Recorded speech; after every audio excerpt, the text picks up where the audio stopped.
কারিগরি ও ভাষা দক্ষতা উন্নয়নে আগামী 180 দিনের মধ্যে কারিগরি শিক্ষা প্রতিষ্ঠানে 9000 শিক্ষককে ট্যাব প্রদান করা হবে ইনশাআল্লাহ। 3832টি মাল্টিমিডিয়া ক্লাসরুম স্থাপন করা হবে। একই সাথে 172 জন শিক্ষার্থীকে ইটালিয়ান ও জাপানিজ ভাষা শিক্ষা প্রদান করা হবে। মাননীয় স্পিকার, একই সাথে 418টি কারিগরি ও মাদ্রাসা শিক্ষা প্রতিষ্ঠানে জুন 2026-এর মধ্যে ফ্রি ওয়াইফাই চালুর উদ্যোগ গ্রহণ করা হয়েছে। একই সাথে মাননীয় স্পিকার, বাংলাদেশে ঢাকা শহর সহ বিভিন্ন গুরুত্বপূর্ণ জায়গাগুলোতে পাবলিক প্লেস যেগুলোকে আমরা কনসিডার করি, এরকম অনেকগুলো জায়গাতে এর মধ্যেই ঢাকা কমলাপুর স্টেশন, ঢাকা বিমানবন্দর সহ এরকম গুরুত্বপূর্ণ জায়গাগুলোতে এরই মধ্যে ফ্রি ওয়াইফাই স্থাপন করা হয়েছে। মাননীয় স্পিকার, আপনি নিজেও একজন খেলোয়াড় ছিলেন, বাংলাদেশের অন্যতম ফেমাস খেলোয়াড় ছিলেন, ফুটবল প্লেয়ার ছিলেন।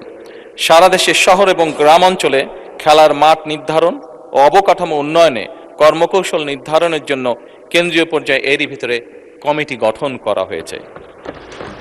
হাইটেক সফটওয়্যার পার্ক ও আইসিটি সেন্টারসমূহ কার্যকরভাবে পরিচালনার জন্য এবং বাংলাদেশে আমাদের ইয়াং জেনারেশন যারা বিভিন্ন আইটিতে কাজ করে থাকে তারা যাতে তাদের আর্থিক বা যেই অর্থ তারা সঞ্চয় করে থাকে এটি যাতে স্বাচ্ছন্দ্যে তারা এই দেশে নিয়ে আসতে পারে, সেই জন্য পেপ্যালের কার্যক্রম আরম্ভ করার কার্যকর উদ্যোগ এরই মধ্যে গ্রহণ করা হয়েছে এবং এর জন্য একটি কমিটিও গঠন করা হয়েছে।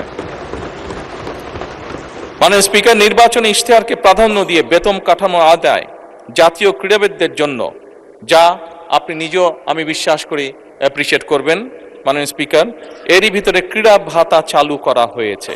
প্রাথমিক পর্যায়ে 500 জন ক্রীড়াবিদকে এই ভাতার আওতায় আনার পরিকল্পনা নেওয়া হয়েছে, যার মধ্যে মাননীয় স্পিকার এরই ভিতরে 129 জন আন্তর্জাতিক বিষয়ে সাফল্য অর্জনকারী ক্রীড়াবিদকে এরই ভিতরে ভাতা প্রদান করা হয়েছে।